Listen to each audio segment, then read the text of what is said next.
Merci de nous joindre à notre Bible Study. C'est vrai qu'on commence avec un petit léger retard, on s'excuse pour ça, quelques problèmes. Mais nous bénissons Dieu parce que tout rentre dans l'ordre et on pourra commencer. Ce soir, on est particulièrement bénis, non seulement parce que vous avez décidé de nous suivre, mais particulièrement parce qu'on a au milieu de nous notre elder, notre papa Guillaume qui est là. Comment tu vas, papa? Est-ce que tu peux saluer tous ceux qui nous suivent en live? Alors, merci beaucoup, apôtre. C'est un honneur pour moi d'être ici et je salue tous ceux qui nous suivent. Nous croyons que le Seigneur va encore nous parler aujourd'hui. Nous sommes venus à l'école de la Bible. Nous sommes venus à l'école de la Bible et merci beaucoup pour l'opportunité, apôtre. Et shalom à tous ceux qui nous suivent et que le Seigneur vous bénisse.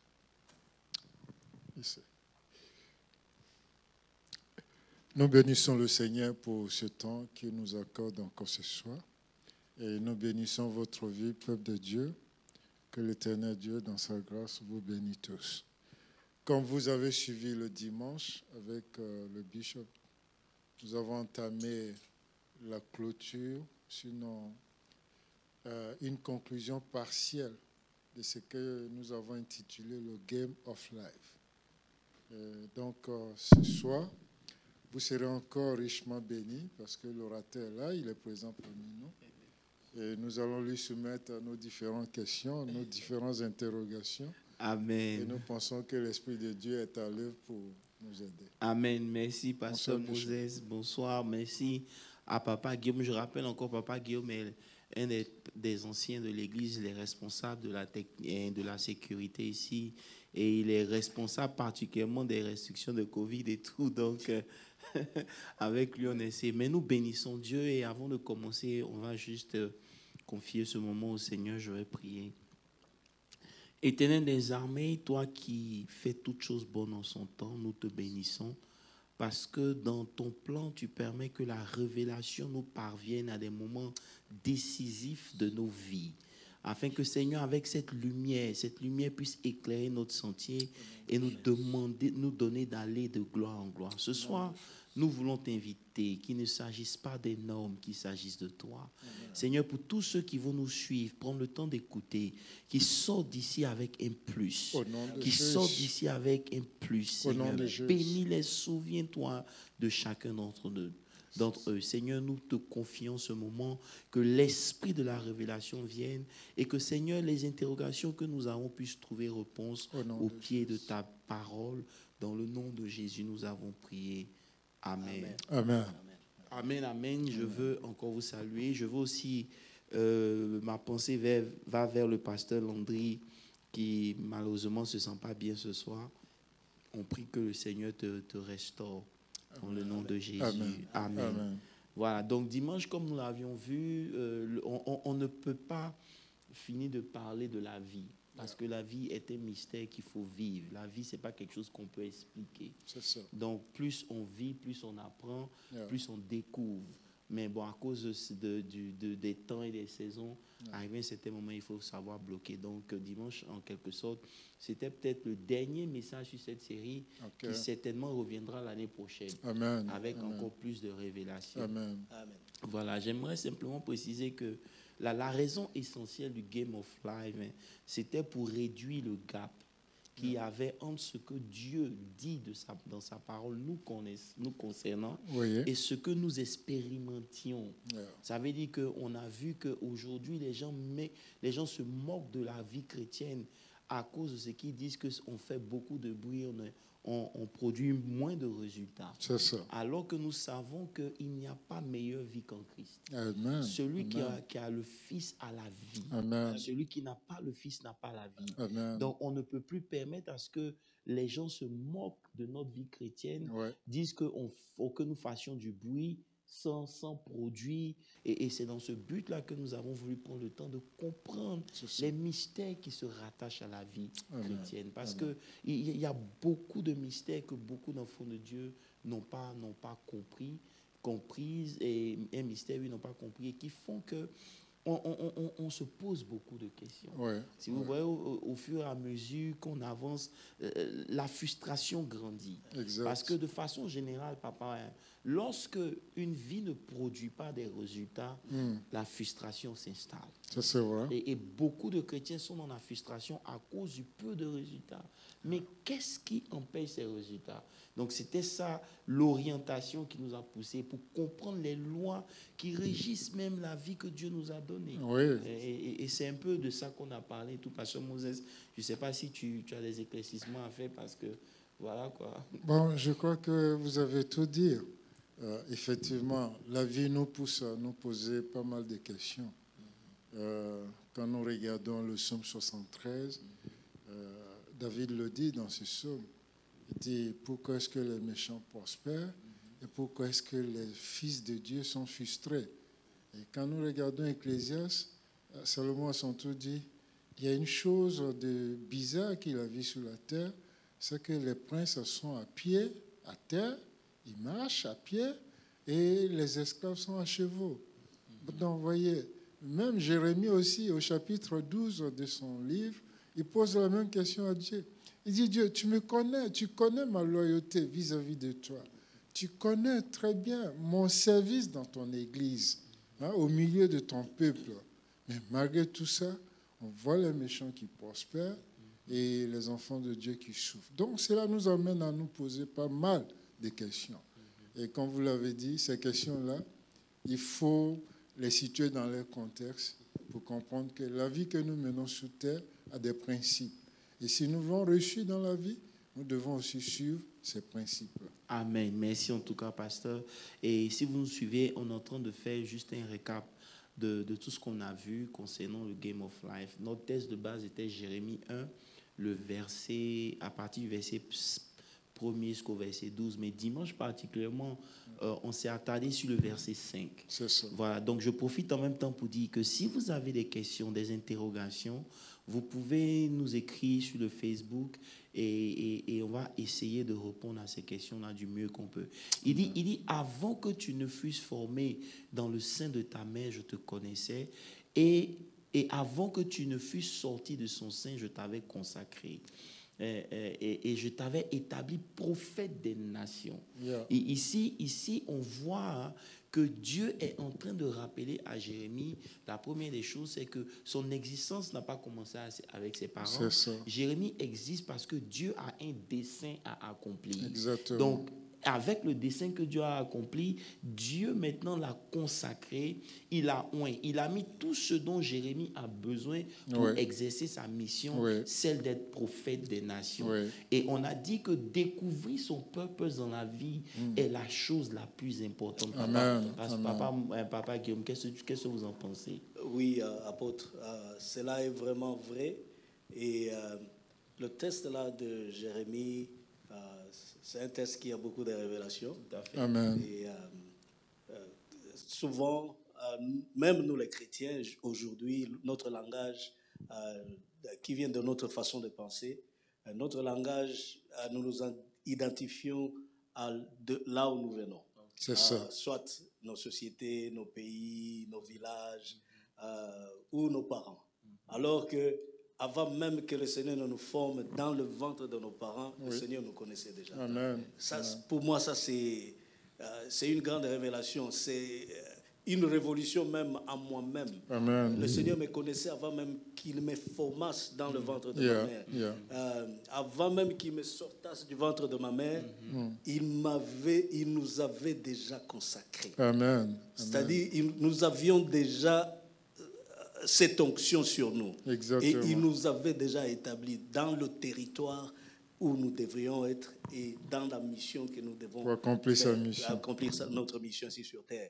Donc, ce test nous ramène vraiment à là où nous devons aller. Non seulement notre façon de faire, mais d'abord notre façon de penser qui va déterminer notre façon de faire. Amen. Et je suis content parce que ce que Papa Guillaume vient de dire est très important. Il dit qu'il t'avait oint. C'est ça. Donc, vous voyez, on voit que ici, l'onction que Jérémie a reçue est une onction qui existe en lui, qui est avec lui.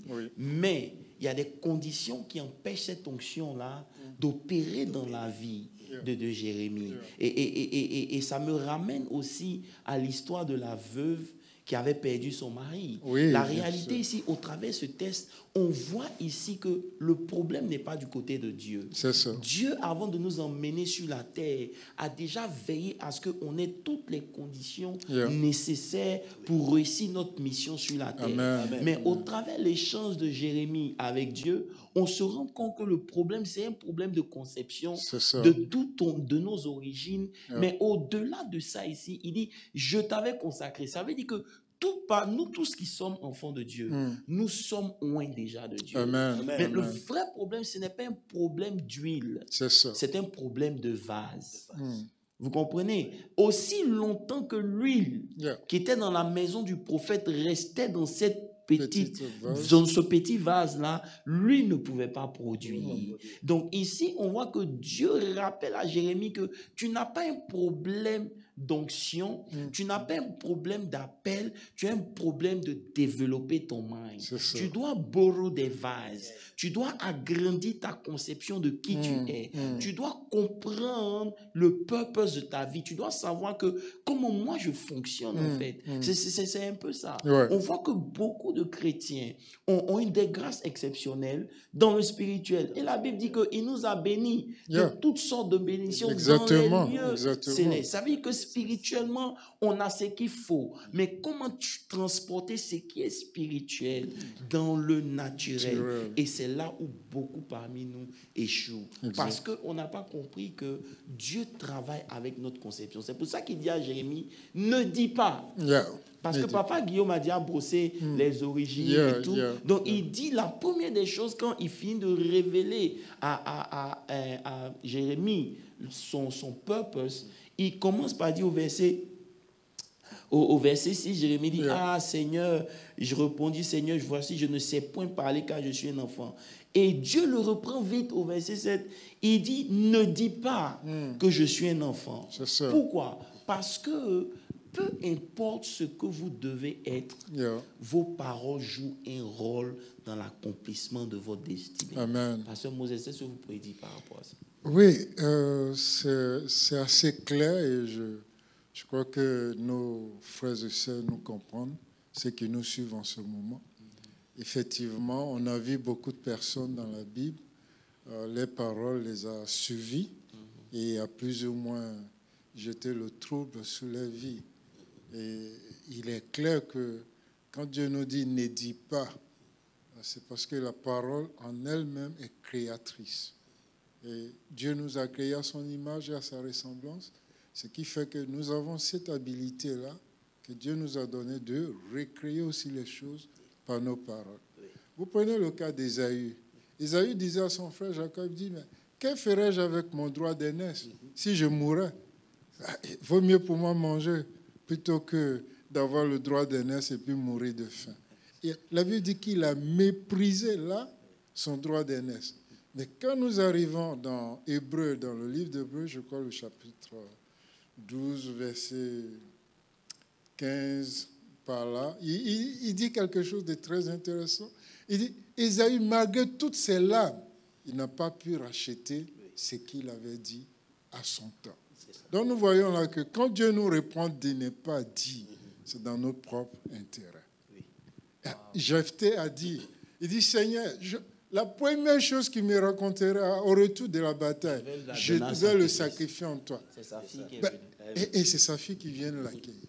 On a de nombreux exemples dans la Bible, là où Dieu dit à ses serviteurs, ne dis pas.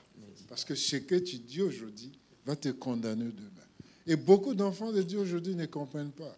Ils s'amusent à plaisanter. Il n'y a pas de plaisanterie. Quand tu es enfant de Dieu, tu dois savoir que ce que tu dis, tôt ou tard, ça va s'accomplir. Donc, en quelque sorte, il faut qu'on comprenne aujourd'hui que ce qu'on vit n'est que le fruit de nos paroles. Dit. Et beaucoup de chrétiens ne croient pas encore en ça, Pasteur Moses. Yeah. Et ça veut dire que, papa, ils pensent qu'ils parlent pour parler. Ils n'ont pas compris la puissance qui se cache dans les paroles et dans les choses que les gens proclament à longueur de journée. C'est pour cela que, peu importe votre titre, vous pouvez être frustré si vous ne corrigez pas votre manière de parler.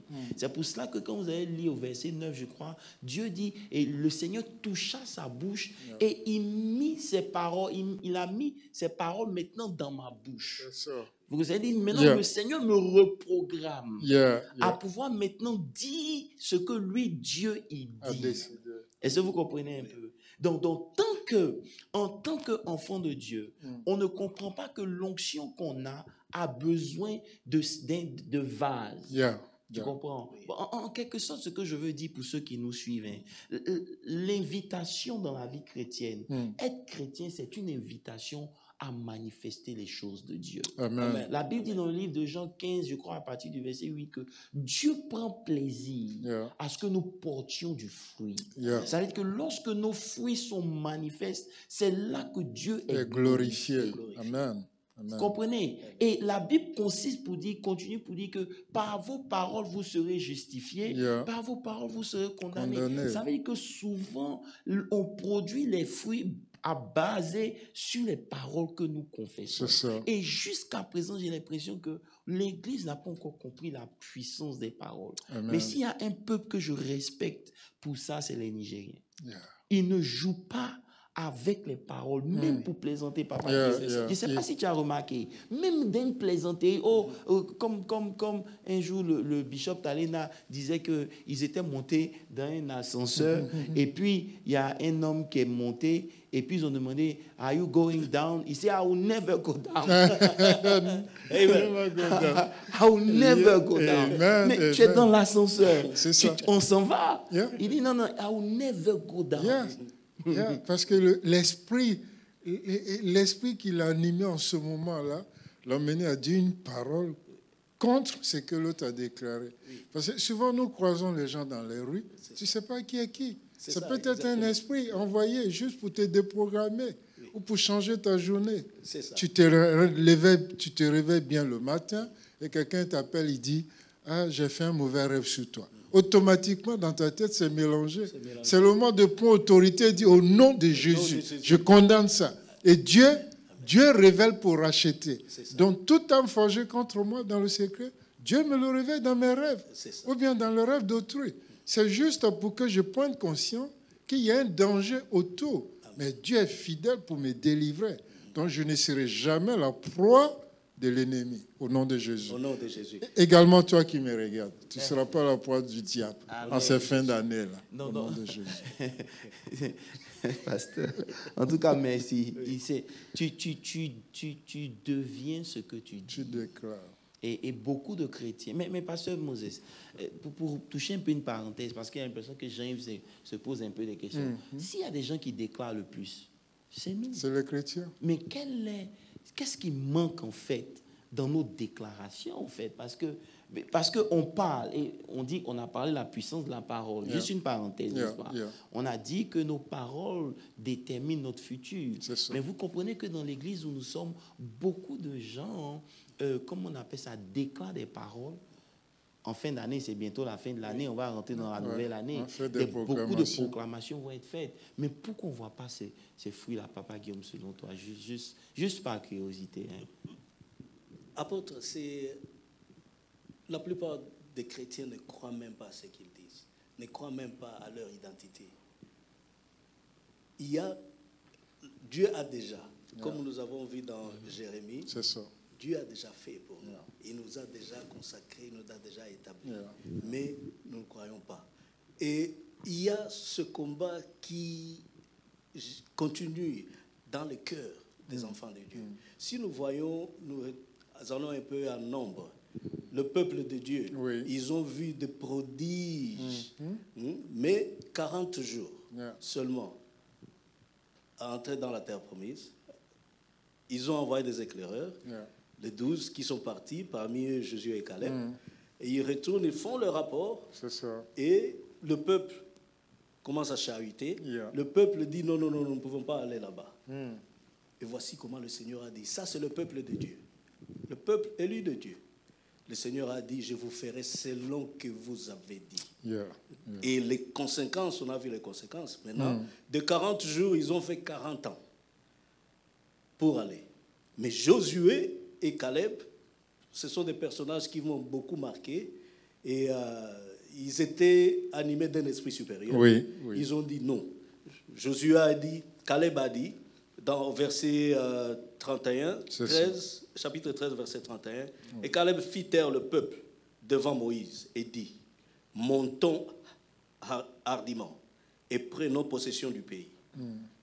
Car le Seigneur nous l'a déjà donné. C'est-à-dire, il y a la déclaration, mais il y a aussi croire à ton identité. Quand on voit ce que Caleb a dit, il était déjà empowered. Non seulement il déclarait, il croyait à la promesse, il se voyait déjà qu'ils sont déjà là-bas. Et je crois que ça manque à beaucoup d'entre nous. Nous déclarons, mais nous n'avons pas cette foi ferme que oui, c'est ça mon identité et que le Seigneur a déjà fait. La parole de Dieu nous dit dans Hébreu que la foi, c'est appeler à l'existence ce que nous ne voyons pas. Est-ce que nous vivons comme des vainqueurs, de plus que vainqueurs même? Oui. Est-ce que nous vivons comme de plus que vainqueurs? Donc, c'est un mode de vie, un mode de pensée et un mode de vie qui doit être combiné ensemble. J'ai voulu qu'on ouvre ce chapitre-là simplement juste pour rappeler que ce qu'on dit et ce qu'on pense, lorsque il y a une divergence entre ce qu'on dit et ce qu'on pense, ça crée une cacophonie dans le monde spirituel. Et parce que ça crée une cacophonie dans le monde spirituel, on n'avance pas. Parce que ce qu'on dit aussi sont des paroles qui ne sont pas audibles. C'est des prières qui montent dans le monde spirituel. On a vu ça dans Éphésiens 3, le verset 20, où il dit à celui qui peut faire au-delà de ce que nous disons ou de ce que nous pensons. Donc nos pensées souvent sont des prières qui contredisent ce que nous disons. Et c'est pour cela que le chrétien doit prendre conscience de l'univers dans lequel il est. Quand on parle du monde spirituel, on ne parle pas du ciel. On parle du monde des esprits.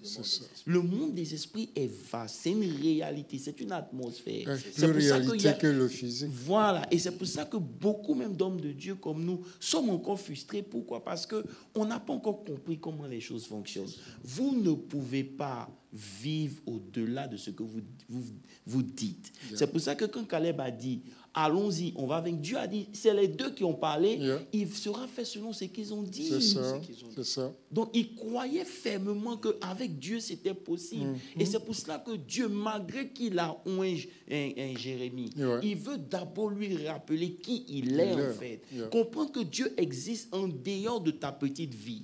Dieu a des plans. On a vu ça dimanche où Dieu, quand Naomi perdait son mari, elle perdait ses enfants, tout et tout, ce n'était pas seulement à cause de la famine. Ce n'était pas parce que c'était connecté aux Moabites qui était une terre maudite. Même dans la terre qui était maudite, Dieu avait réservé quelqu'un qui devait être sauvé.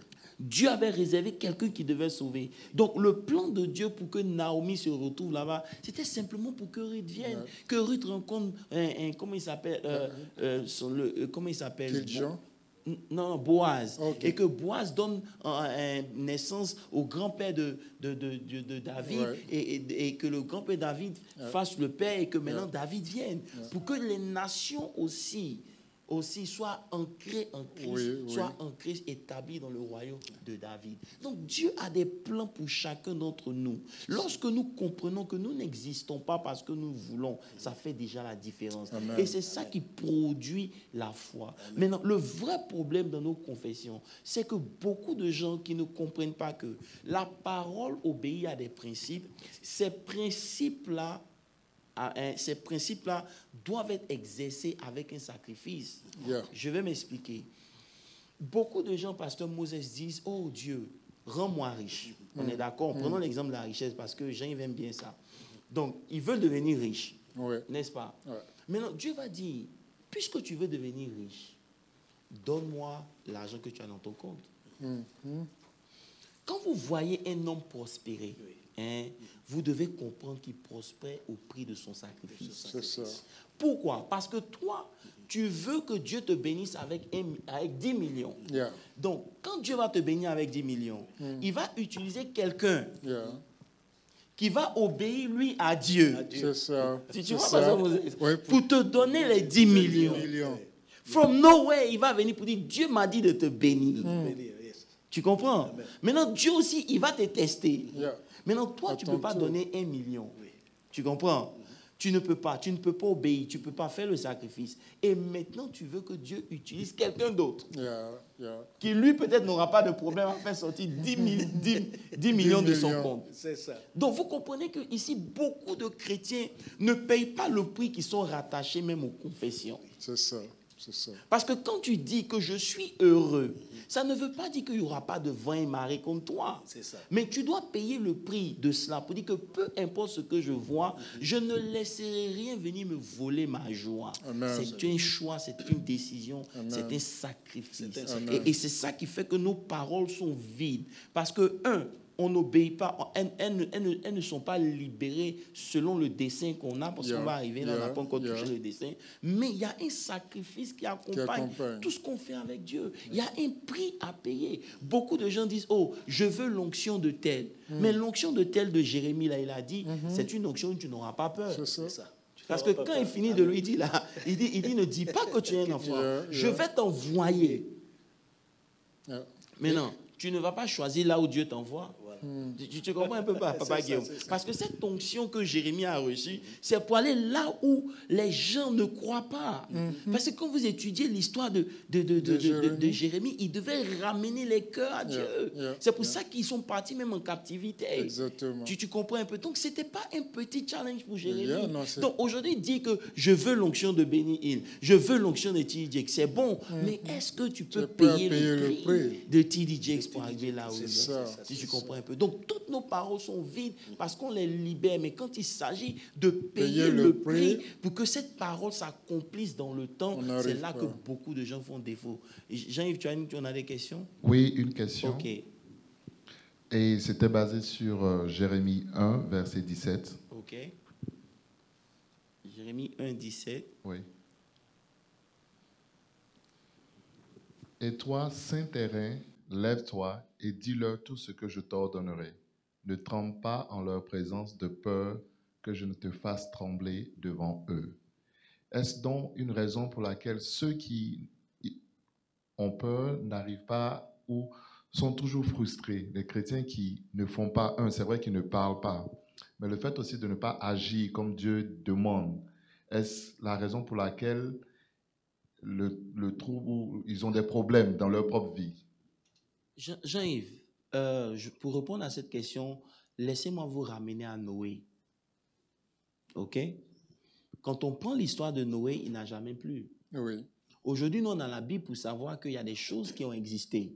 Papa, c'est ça? Oui. Mais prenons le cas de Noé, qui reçoit une recommandation de Dieu et qui, pendant 120 ans, est en train de construire une lâche. Maintenant, imaginez les moqueries. C'est ça. C'est ça. Imaginez les abus qu'il a dû supporter parce qu'il a entendu Dieu parler. C'est ça, c'est ça. Vous comprenez? Dieu honore la foi des gens qui le suivent. Jean-Yves, il dit à Jérémie, Saint-Terrain, lève-toi et dis tout ce que je vais ordonner. Même quand toi-même, ça ne va pas make sense dans ton esprit, ordonne parce que ça vient de moi. Et c'est ici que c'est important de comprendre le purpose pour lequel Dieu t'a appelé. De comprendre que Dieu est avec toi. C'est là la clé, papa. Parce que lorsque tu sais que Dieu est avec toi, cette assurance-là va permettre que tu ne vas pas trembler devant n'importe quoi. Ce qui arrive aujourd'hui, c'est que les chrétiens tremblent. Pourquoi? Parce que, ils ne sont pas convaincus de l'appel de Dieu dans leur vie. Ils ne sont pas convaincus que Dieu peut les secourir au temps des problèmes. Et ils n'ont pas compris que leur vie ne leur appartient pas. Et c'est ça qui est le problème. Quand j'étais en train de venir, le Seigneur me disait, tu sais que ta vie m'appartient? Il dit, oui, je sais. C'est-à-dire, il faut que cette notion de on vit pour Dieu soit une réalité. Oui, oui. Parce que quoi qu'on dise, papa, c'est pas tout le monde qui va se marier. Ça, c'est clair. C'est pas tout le monde qui aura des enfants. Ça, c'est clair. Maintenant, si Dieu a décidé que toi, tu ne le fasses pas, est-ce que tu vas continuer d'aimer Dieu?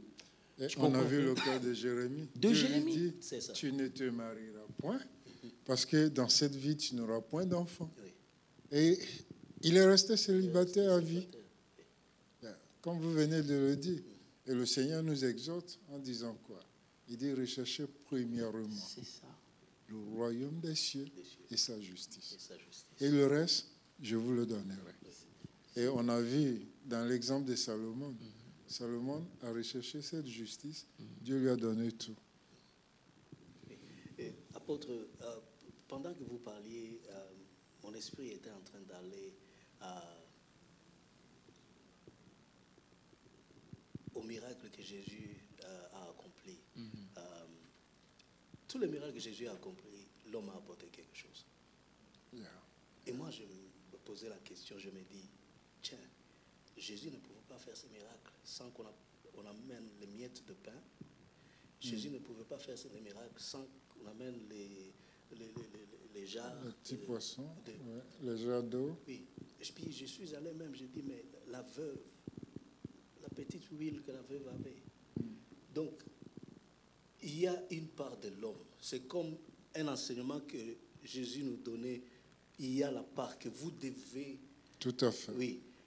Oui, Dieu a déjà fait. Mais il y a ce que. Même dans l'enseignement qu'on est en train de voir, Oui. Dieu est en train de révéler à Jérémie sa part. Yeah, yeah. Moi, j'ai fait ma part. C'est ça. Je t'ai consacré, je t'ai oint. Mais toi, n'aie pas peur. Pas peur. Ça veut dire qu'une chrétienté où Dieu fait tout et que l'homme ne fait rien, c'est un mensonge. C'est clair. C'est un mensonge parce que c'est vrai, même le salut, c'est gratuit, mais ça coûtait quelque chose. Bien sûr. Jésus a payé le prix Oui. pour avoir le nom au-dessus de tous Tous les les noms. noms.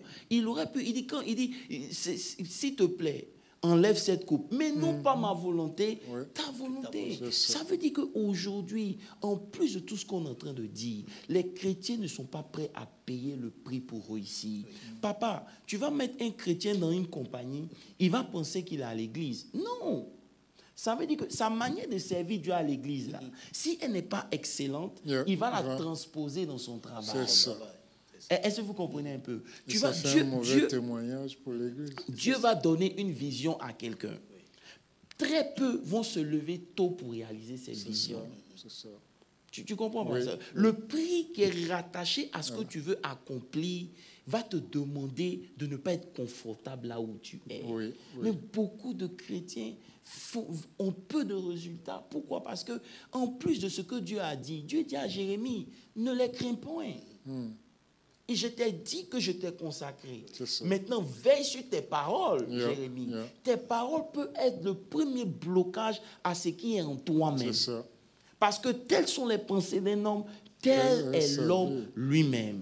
Ce n'est pas une question de prier seulement. La prière efficace, c'est bien. Mais pour produire les résultats, il y a un mindset que tu dois avoir. Amen. Et quand ce mindset n'accompagne pas une destinée, peu importe la grâce qui est dans cette destinée, il sera difficile au potentiel de sortir. C'est ce qu'on a essayé de voir dimanche. Je vous dis que le potentiel est déjà en toi. C'est ça. Comme Dieu dit, tu es prophète. Ça veut dire que tout ce dont un prophète a besoin est déjà en toi. Mais ce qui va te tuer, c'est d'abord ta manière de penser. Va te tuer tes paroles. C'est ça. Donc, il faut que je commence à te reprogrammer en mettant mes paroles dans ta bouche. Ouais. Maintenant, quand tu finis de mettre ces paroles, regardez bien ensemble ce qu'il dit.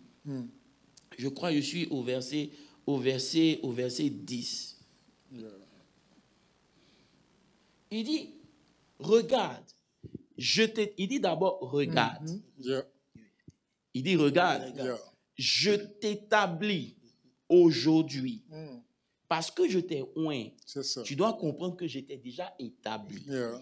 sur les royaumes pour que tu arraches. Ça veut dire qu'arrivé à un certain moment de la vie, tu vas devoir rentrer dans une phase de combat. C'est ça. Amen. Il y a des choses que tu vas devoir arracher. Ce n'est pas moi qui va venir Ce arracher n'est ça pas pour Dieu. toi. Même si j'étais déjà oint pour pouvoir arracher. C'est ça. Tu vas devoir abattre. Tu dois ruiner, détruire. Et maintenant, il y a des moments où tu vas bâtir. Yeah. il y a des moments où tu vas planter. C'est ça. Donc, tu vois ici que Dieu met la responsabilité sur Jérémie. Oui. Celui qui veut aller loin, il a un prix à payer. Maintenant, quand il finit de faire ça, il dit, maintenant, c'est vrai que je t'ai établi. Tu vas planter, tu vas détruire. Mais Jérémie, qu'est-ce que tu vois? Au verset suivant. Il dit, que vois-tu, Jérémie? Parce que c'est ici aussi le problème de vision. Ouais. Je dis que le test de Jérémie, pasteur Moses, je ne sais pas si on pourra tout finir de l'étudier. Parce que toute la vie chrétienne, je crois même, est résumée dans ça. Exactement. Il dit, Jérémie, que vois-tu? Parce que moi, j'ai parlé. J'ai dit, tu es prophète. Mais aussi longtemps que tu ne vois pas. Tu ne produiras pas le résultat. Parce que moi, Dieu, je peux faire tout, mais je fais avec la capacité à concevoir et à voir. C'est ça qui limite la vie de beaucoup de chrétiens. Et maintenant, quand Jérémie a dit, je vois une branche d'olivier, d'amandier, maintenant Dieu répond pour dire, tu as bien vu, car je veille maintenant sur ma parole. Sur ma parole. Amen. Pour l'exécuter. Parce que tu as vu, tu recevras. Et regardez, dans la parole de Dieu, il y a le mystère de voir. C'est pour ça que même quand Élisée vient demander à Élie sa double portion, il ne lui dit pas prie. C'est ça. Il dit, si tu peux me voir, tu peux me voir. M'en aller. Si seulement tu peux me voir, m'en aller. Tu comprends un peu? Sa chose te sera accordée. Ça veut dire que la vision dans la marche avec Dieu est importante. Si tu vois ce à quoi tu as été appelé, il y a certains combats que tu ne vas pas mener. Il y a certaines directions que tu ne vas pas prendre parce que tu connais ton purpose. Il y aura quelque chose qui va brûler en toi qui sera au-dessus de toutes les circonstances qui peuvent arriver. C'est pour ça que tu peux être même dans l'adversité et tu te réjouis parce que tu as vu. Amen.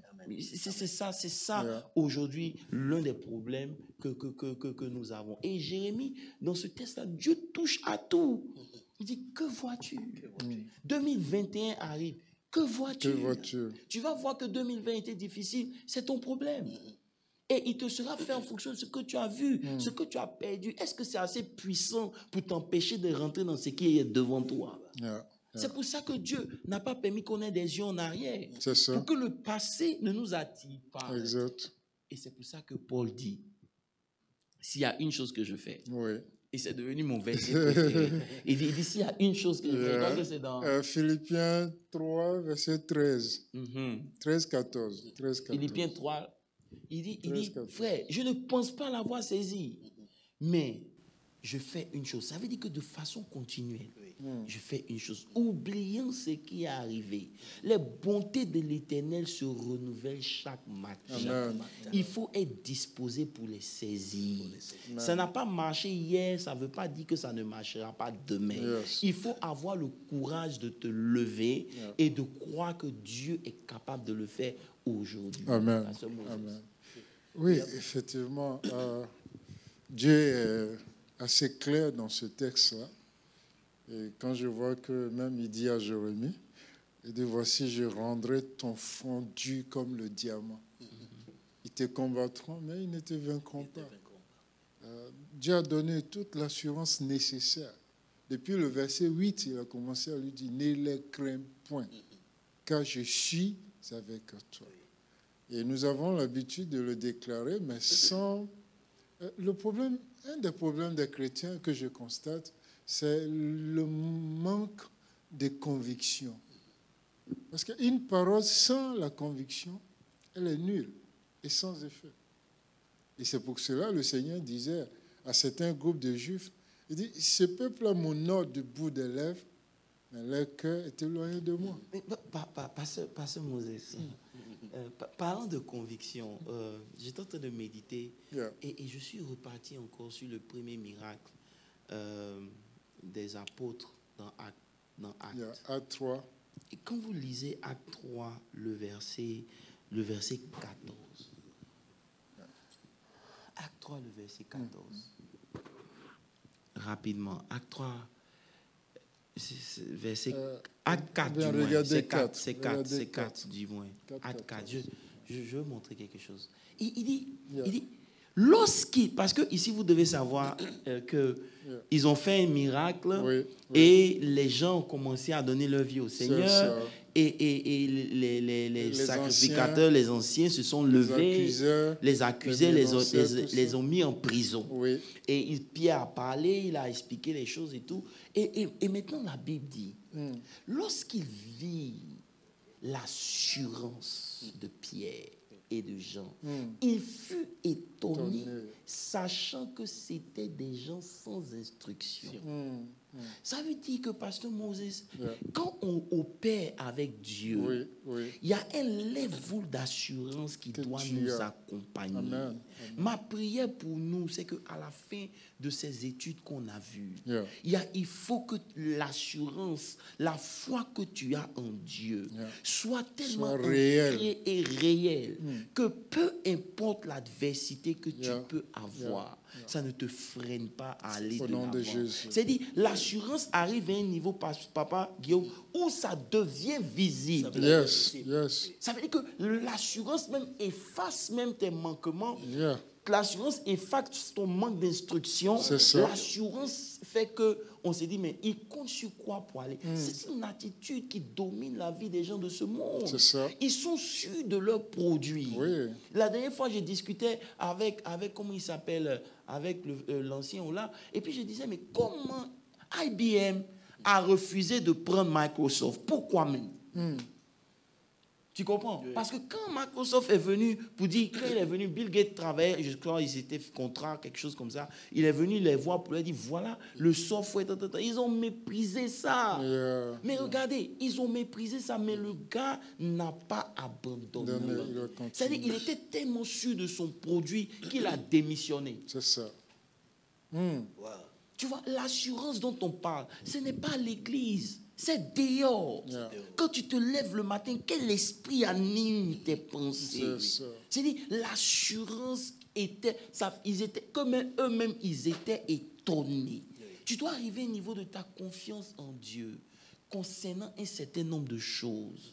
Par exemple, que tu es ici pour un dessein, que tu n'échoueras pas. Peu importe les choses qui n'ont pas marché, ce n'est pas encore fini. Parce que aussi longtemps que Dieu n'a pas dit son dernier mot, tu peux arriver. Ça va au-delà de la sorcellerie, ça va au-delà des ennemis, des démons. Non, c'est une disposition qu'on doit avoir avant de rentrer en 2021. 2020 a été ce que ça a été. On a perdu des gens, mais toi, tu es en vie. Tu as perdu ton travail, mais tu es en vie. Il y a des gens qui, en 2020, se sont enrichis le plus. C'est ça. Pourquoi? Parce qu'ils avaient une conception de la vie. Il faut que l'Église reprenne son assurance auprès de Dieu. Vous savez, il y a des résultats qu'on ne peut pas deny. Vous me suivez un peu? C'est clair. Quand les chrétiens discutent trop, papa, c'est parce que justement, il n'y a rien à prouver. Ici, là, lorsque... mets le verset 15, je vois quelque chose du même test. Va au verset 13, je vois quelque chose. Verset 13, sans instruction, ok. Verset 14. Tu as vu? Non seulement, Papa Guillaume, suis bien, non seulement ils ont vu l'assurance des gens, mais la Bible dit que, voyant là près d'eux, l'homme qui avait été guéri, il n'avait rien à répliquer. Ça veut dire qu'aujourd'hui, notre vie manque de preuves. Et c'est ce qui fait qu'on discute beaucoup, et c'est ce qui fait que beaucoup parmi nous ne croient plus. On doit revenir où la main de Dieu est une réalité, où l'action de Dieu dans la vie des enfants de Dieu devient claire. Et ça commence par comprendre les principes et les lois qui gouvernent la vie de Dieu. Dieu n'opère pas les choses pour opérer. Il fait les choses en fonction des codes et des lois que lui-même il a établis. Si tu peux voir, tu verras. Celui qui voit, il a. Comprenez un peu? C'est très important. C'est très important. Amen. Aujourd'hui, notre vie doit compter pour quelque chose. Amen. Vous savez, il y a des signes qui ne trompent pas. Il dit à Jérémie, revenons dans Jérémie, s'il vous plaît, il dit à Jérémie, il dit à Jérémie, je crois, verset 8,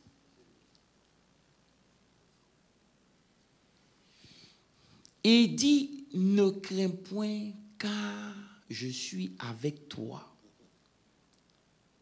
Pour te délivrer. Pour te délivrer. Mais regardez bien, il dit, ne crains point. Pourquoi? Parce que je suis avec toi. Vous savez, papa Guillaume, c'est très profond. C'est très profond. Yeah. Ça veut dire que quand Dieu est dans la vie d'un homme, ça doit se voir. Amen. Ça doit se voir. Et là, je suis en train de me rappeler comment il s'appelle, dans Jean 3. Comment il s'appelle, celui qui est venu? Nicodème. Yeah.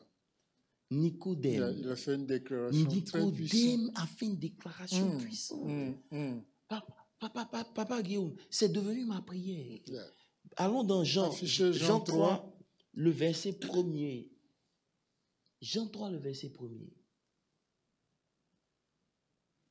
Allez-y au 2, peut-être. Il dit, mais il y a eu un homme d'entre les pharisiens nommé Nicodème, un chef des Juifs, verset suivant, qui vint auprès de Jésus la nuit et lui dit, Rabbi, nous savons que tu es un docteur venu de Dieu. Pourquoi? Pourquoi? Nous savons que tu n'es pas normal. Normal. C'est ça. Tu n'es pas simple. Tu n'es pas simple. Car personne ne peut faire les miracles que tu fais si Dieu n'est pas avec lui. Wow. Ça veut dire que quand Dieu est avec un homme, arrivé à un certain moment là, son avancée ne doit pas être normale. Il y a des signes. Non, mais Jean-Yves, je ne sais pas si tu comprends ce qu'on est en train de dire. S'il y a des questions, en tout cas, posez-nous des questions. Aujourd'hui, on est juste en train de discuter, revenir un peu sur un certain nombre de choses de façon générale. Il dit que je sais que Dieu est avec toi, parce que ce que tu fais là, une habilité humaine ne peut pas faire. Donc, ça veut dire qu'aujourd'hui, Dieu avec nous là, c'est pas juste des paroles, mais c'est pour manifester une dimension de résultat qui va pousser les gens à chercher ton Dieu. Amen. Ça veut dire que tu dois arriver à un niveau où même dans tes études, parce que Dieu est avec toi, tes résultats scolaires sont différents. Parce que Dieu est avec toi, le domaine dans lequel tu travailles là, ça doit produire quelque chose de différent. Ça, c'est la pensée qui doit animer un enfant de Dieu. Et non donner la gloire au diable. Non. L'ennemi sera toujours là. Mais la Bible dit que quand il a tracé tout ce que Jésus faisait là, il dit, mon ami, toi, tu n'es pas d'ici. Tu n'es pas d'ici. Moi, je sais que tu es un docteur qui est venu de Dieu.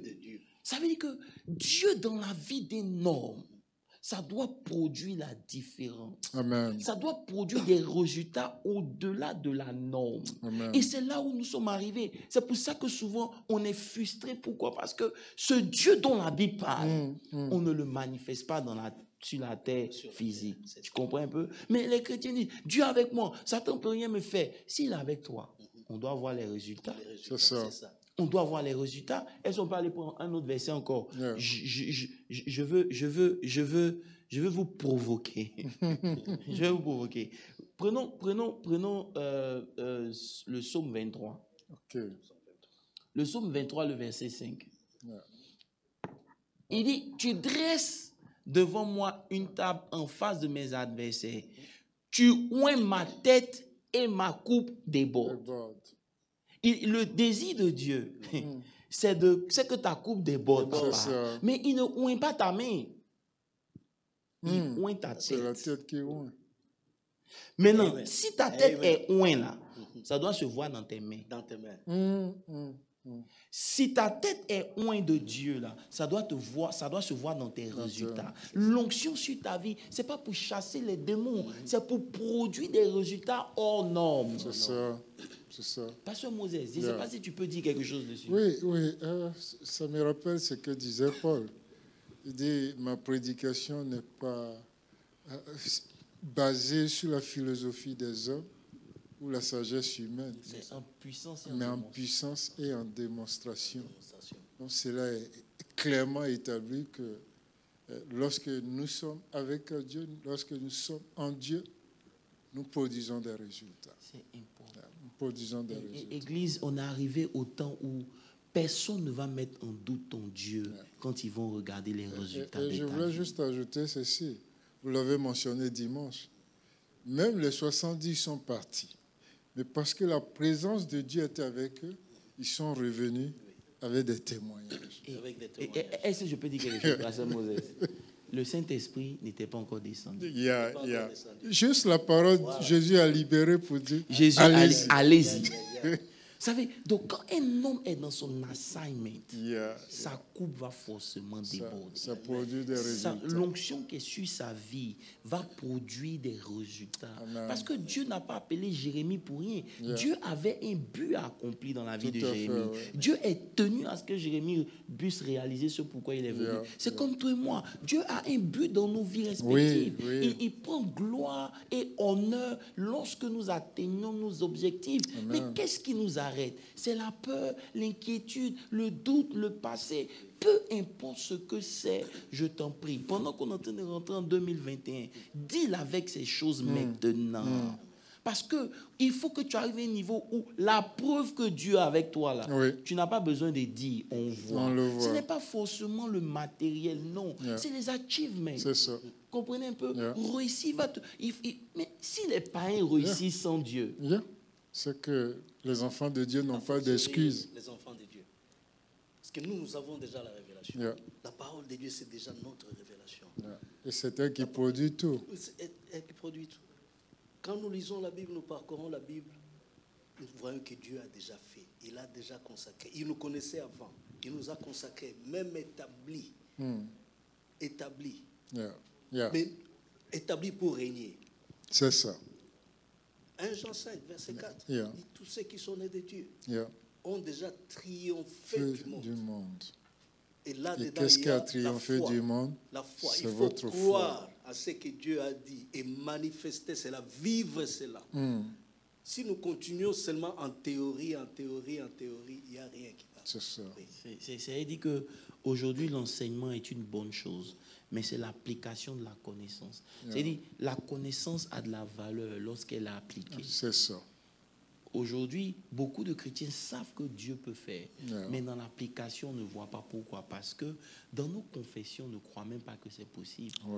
Mais moi aujourd'hui, le résultat du Nigeria, en tant que pays africain, ce n'est que le résultat des confessions. Ce n'est que le résultat de la croyance qu'ils ont en eux. C'est ça. Aujourd'hui, vous ne pouvez pas, ils sont partout dans tous les domaines. Parce que c'est des choses, depuis des années, ils avaient compris ces choses. Aujourd'hui, les plus grandes églises se trouvent au Nigeria. Disons la vérité, ce qui manque à notre peuple francophone aujourd'hui, c'est ça. Les francophones, c'est comme les canards, ils parlent beaucoup, ils font beaucoup de bruit, le coq, ils vont chanter, ils vont crier, mais il n'y a rien. Il n'y a pas d'action. C'est ça qui fait que le milieu francophone est pauvre. Lorsqu'on lit la parole de Dieu, aujourd'hui, il faut que quelque chose se révolte en toi. Il dit, tu oins ma tête. Et on voit ça dans ma coupe. Vous aimez, oui, je suis oint de Dieu, je suis ceci. Il faut nous montrer tes résultats. Ce n'est pas seulement la puissance pour que les gens tombent. Parce que même le prophète qui était auprès d'Élisée, il était oint certainement, mais il est mort. C'est important, peuple de Dieu. Ceci, c'est juste pour nous rappeler à nous qui servons Dieu qu'il est temps qu'on revienne à ce que la parole de Dieu dit. Amen. Les confessions sans croire, ça ne sert à rien. Ça ne sert absolument à rien. On est appelé, la vie qu'on a reçue. Revenons un peu sur ce qu'on a vu un peu le dimanche, et puis on va clôturer à cause du temps. Quand on parlait comment on appelle ça? L'objectif ou bien le purpose? Le purpose, yeah. Donc je regarde simplement dans mes notes.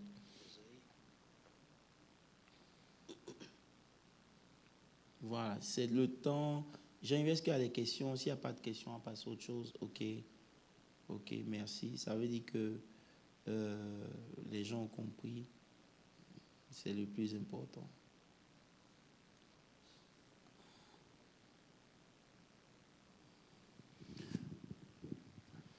Dimanche, on avait parlé du purpose. C'est ça. La mission de Dieu dans ta vie garantit un certain nombre de choses. Amen. Connaître cette mission te positionne à un certain level. Amen. Parce que tu sais que tu es le PDG de la compagnie, tu sais que tu as des prérogatives, il y a des choses que tu peux faire parce que ta position te donne le droit d'opérer. Et c'est ce qui est important en Christ. Quand on dit connaître son dessein, c'est savoir que, Dieu est avec toi. C'est ça. De deux, Dieu t'appelle à faire cette chose. Oui. C'est comme on a dit, quand il a envoyé les 60, il dit allez-y. Parce qu'ils sont dans un ordre de mission. Il dit ne vous inquiétez même pas de ce que vous... Il n'y a aucun ambassadeur qui vient dans un pays étranger au nom de son pays et qui ne sait pas où il va dormir. C'est ça. Ça n'existe pas. Il représente un pays. Si nous voulons représenter Dieu, c'est ces choses-là qu'on doit comprendre. Amen. Comme on a dit dès le début, savoir qu'on est de Dieu. On est de Dieu. Exact. Peu importe le milieu où on a grandi, ce milieu-là ne doit pas nous influencer. Amen. Notre passé ne doit pas crier jusqu'à présent dans nos vies. Non. Il y a une raison pour laquelle c'est passé, on doit laisser. De deux, on fait attention aux paroles que nous libérons. Ne dis pas que je suis un enfant, non. Ton peuple, c'est au-delà de ton âge. Amen. Avec Dieu, ce n'est pas une question. Qui peut me dire comment Samson était? On nous a montré un Samson gros. Mais je crois que si Samson est ce que les vidéos nous ont montré, on allait dire que sa force vient de ses muscles. Non. Samson était chétif. Samson n'avait l'air de rien. C'est pour ça qu'on se demandait d'où lui venait sa force. Ce n'est pas le Samson grand que les images ont dépeint. Que le cinéma nous présente. Non. Pourquoi Dieu choisit David devant Goliath? C'est ça. Parce que Dieu prend les choses simples. Tu dois comprendre que ce que tu n'as pas n'est pas assez puissant pour empêcher Dieu de t'utiliser pour faire ce que lui veut que toi tu fasses. La réalité, c'est que ta mentalité doit grandir. Parce que même quand tu as l'onction, tu as l'huile. L'huile, dans un petit vase, va prendre la forme du vase. Lui, dans différents vases, va se multiplier dans tous ces vases. Jusqu'à ce que les vases s'arrêtent. Ça veut dire que lorsque ta capacité de grandir mentalement s'arrête, la capacité de voir que Dieu peut faire quelque chose s'arrête, l'huile aussi s'arrête. Wow. Aussi longtemps que tu obéis, tu avances. C'est tout. L'huile continue de couler. C'est tout. Tu peux toi-même te priver de la grâce de Dieu dans ton onction, dans ton assignment, si tu ne prends pas une bonne position dans ta mentalité. Apôtre, donc, pour les bien-aimés qui nous suivent, nous comprenons que nous avons une grande part de responsabilité dans la situation dans laquelle nous sommes. Nous voyons souvent les sorciers, mais souvent c'est nous-mêmes. Le premier sorcier, c'est en nous-mêmes déjà, parce que nous-mêmes, nous sommes déjà un blocage. Nous ne croyons même pas, nous ne comprenons même pas notre identité. La parole de Dieu nous dit qui nous sommes, ce que Dieu a déjà fait pour nous. Il nous a déjà établis, consacrés, établis. Il nous connaissait déjà. Mais nous, comme si nous refusons de croire. À l'image des Israélites que vous avez nommés, ils sont allés, ils ont visité en tant qu'espions. Personne ne les a arrêtés. Et ils avaient dit le Seigneur. Ils ont mangé le fruit. Ils ont même rapporté le fruit en témoignage. Et ils ont vu des prodiges. Ils ont vécu des prodiges. Avant même, ils ont vécu des grands prodiges avec Dieu. En Égypte, et la traversée de la mer, tout ça. Mais tout ça n'a pas réussi à les convaincre. Regardez, dans tout ce qu'on a vu dans Jérémie, je n'ai vu aucune part où le diable a été mentionné. Non, non.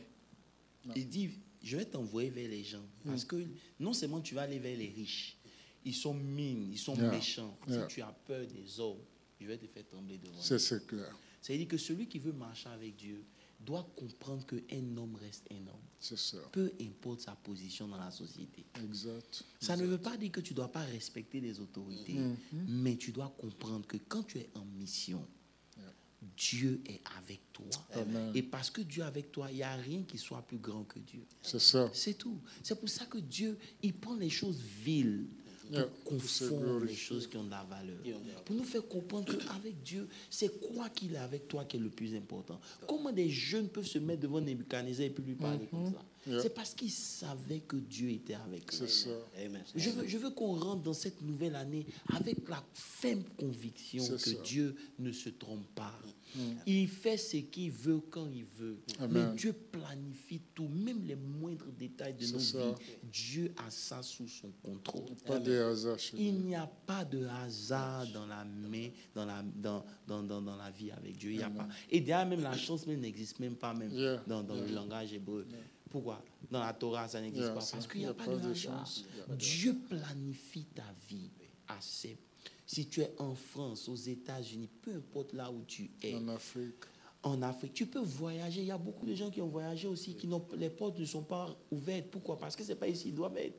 Ils doivent être en Afrique, peu importe où tu es. Si tu comprends que Dieu est celui-là qui fait, il y a beaucoup de choses qu'on va éviter. C'est très important. Aujourd'hui, je veux simplement qu'on comprenne que la vie est un jeu. Et chaque jeu a des règles et des principes. C'est clair. Vous pouvez rêver, mais je vous dis la vérité. Reçois, ça ne manifeste pas tout. Amen. Ça, c'est limite. Voilà, parce que quand tu as fini de recevoir, là, ce que tu as reçu obéit à des principes que tu dois appliquer. Lorsque tu appliques ces principes, tu verras la main de Dieu. Amen. Le game of life, c'est une manière de dire que la vie obéit à des principes. Il faut chercher à comprendre ces principes, chercher à les appliquer et voir les résultats dans nos vies. Ça va prendre du temps pour toi de confesser que tu es un vainqueur, mais continue. Que ton mind soit rempli de la victoire. Amen. Amen. Ton corps va produire cette victoire après. Amen. Que tu sois malade ou pas, prends le verset qui dit par ces meurtrissures, je suis guéri. Confesse-le, crois-le, comporte-toi comme si tu as déjà reçu. C'est une loi. Amen. Il dit, demandez, on va vous donner. C'est clair. Car celui qui demande reçoit. Celui qui cherche trouve et celui qui frappe, on lui ouvre. C'est une loi. La Bible est remplie de principes et de lois. Vous ne pouvez pas vivre votre vie 2021 sans purpose. Vous devez découvrir ce pourquoi Dieu vous a appelé. Commencez à vous préparer pour rentrer en 2021. C'est vrai, on va prier contre les esprits de mort, les esprits d'accident, tous les projets du diable. Mais quand on finit de prier pour ça, qu'est-ce que ton année produit? Ça produit en fonction de ta mentalité. Amen. Que le Seigneur vous bénisse. Papa, je ne sais pas si tu as un mot pour dire, pour clôturer. J'ai laissé la place à Papa Guillaume après, puis je vais prier pour la fin. Puisqu'on n'a pas de questions, on ne va pas faire long, ce qui est court. Je voulais juste exhorter le peuple de Dieu à continuer de persévérer et surtout mettre ces paroles-là en pratique, parce qu'il ne faut pas se dire, bon, l'année est terminée. Il reste encore 21 jours. Et pendant ces 21 jours, Dieu peut faire des grandes choses dans ta vie. Un homme de Dieu disait comme ça, il dit, le soleil de Dieu ne se couche jamais. C'est-à-dire que tu peux toujours avoir ton miracle. Il suffit simplement que tu crois en Dieu, tu crois en sa parole et tu mets ces paroles-là en pratique. Un élément que je voulais souligner, c'est que beaucoup ne reçoivent pas, même quand l'homme de Dieu dit reçoit. Pourquoi? Parce qu'ils méprisent l'homme de Dieu dans leur cœur. Ce que tu méprises, tu ne pourras jamais l'expérimenter et tu ne le mangeras pas. Mais ce que tu honores, te reviendra toujours et te bénira. Que Dieu vous bénisse et bonne heureuse année 2021. Oui, Amen. Merci beaucoup, Pasteur Moses. Merci beaucoup, apôtre. The Game of Life, c'est une révolution spirituelle. Amen. Amen. Et moi, je bénis particulièrement le Seigneur qui m'a permis de suivre The Game of Life. Et ça a beaucoup apporté dans ma vie. Et je crois et confesse que cela soit de même pour tous nos bien-aimés qui nous suivent. Gloire à Dieu. Bien-aimés, cessons de continuer à écouter et à ne pas appliquer. La parole de Dieu dit dans sa parole que sa parole ne sortira jamais et ne pas accomplir ses effets. Amen. Donc tout cela, Dieu a déjà fait. Amen. C'est à nous de nous aligner à la parole de Dieu. C'est à nous de changer notre façon de penser, notre mindset. Et de là à appliquer, à agir, à vivre, à manifester ce que nous devons manifester en tant que chrétiens. La parole de Dieu est remplie de beaucoup de promesses. Et nous devons y croire et nous devons les vivre. Amen. Que le Seigneur vous bénisse. Amen. Amen. En tout cas, que Dieu vous bénisse. Merci d'avoir pris de votre temps, non seulement pour nous suivre les mercredis. Le panel du mercredi va continuer, mais ça va être différents topics et différents sujets. On va mettre une pause sur le Game of Life, aller se ressourcer encore, demander à Dieu d'augmenter la connaissance. Amen. Et puis, pourquoi pas, on va peut-être en faire un livre d'ici peu. Amen. Amen. Mais je veux vous laisser avec Jean 10, le verset 28. Il dit, je leur donne la vie éternelle et elles ne périront jamais. Amen. Et personne ne pourra les ravir de ma main. Amen. Vous avez reçu une vie que la sorcellerie ne peut pas détruire. Au nom de Jésus. Jésus a dit, c'est une promesse. Amen.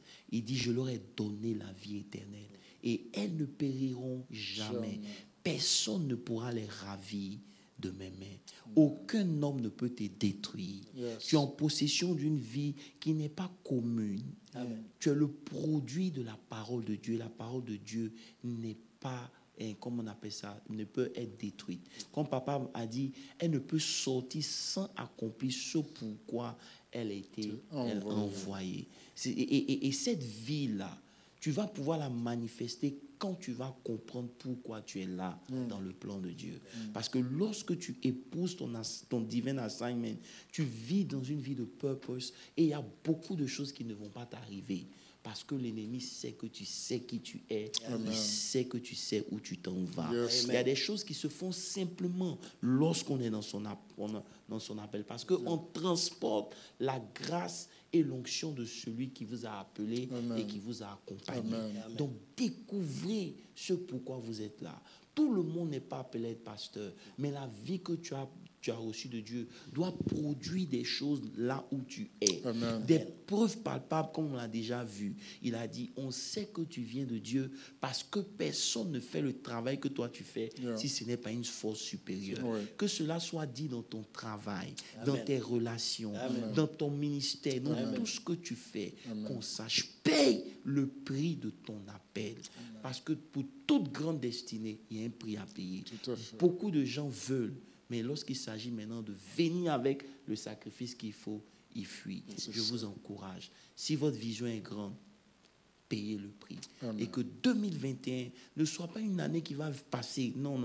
Que ce soit une année de preuve. Amen. Lorsqu'on vous voit, quand on voit le malade guéri, Amen.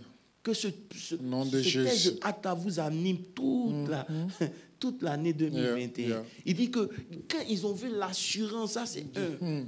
De deux, quand ils ont vu la personne qui avait été paralysée auprès d'eux, ça veut dire que quand le Seigneur va produire des signes dans vos vies, les gens verront, l'ennemi va passer à côté. Voilà. Amen. Que l'Éternel vous bénisse. Amen. Que sa main surabonde sur vos vies. Amen. Amen. Je prie que dans cette fin d'année, tout le mois, les 21 jours qui restent, peu importe le nombre, vous soyez couverts. Au nom de Jésus-Christ de Nazareth. Parce que vous êtes des hommes et des femmes en mission, nés de Dieu pour accomplir une destinée prophétique bien particulière. Au nom de Jésus. Aucune puissance ne pourra vous engloutir. Au nom de Jésus. Peu importe vos manquements, vos fautes, vos péchés, vous avez auprès de Dieu quelqu'un qui intercède pour vous. Au nom de Jésus. La plus grande force d'un homme, ce n'est pas de tomber, mais c'est de pouvoir se relever Au nom de après Jésus. ces échecs et de Au nom continuer. de Jésus. Lisez l'histoire de tous ceux qui ont réussi. Ils vont vous dire qu'ils ont réussi à partir de leurs échecs. Au nom de Que Jésus. vos échecs soient un moteur pour vous pousser à vous lever tôt Au le matin. nom de Jésus. À réussir cette vie-là au nom Nom de puissant de Jésus. Jésus. Vous avez cette grâce pour accomplir Amen. cette onction en vous. Amen. Donnez à cette onction l'espace de s'exprimer. Dans le nom de Jésus, on rentre dans une année où les portes sont ouvertes. Au nom C'est de à Jésus. toi d'y entrer. Au nom de Dans Jésus. le nom de Jésus-Christ de Nazareth. Au nom Que de- Dieu vous bénisse et que sa grâce surabonde sur vos vies. Au nom de Jésus, allez-y et gagnez au jeu de la vie. Amen. Dans le nom de Jésus, j'ai prié. Amen. Amen. Amen. Dieu vous bénisse.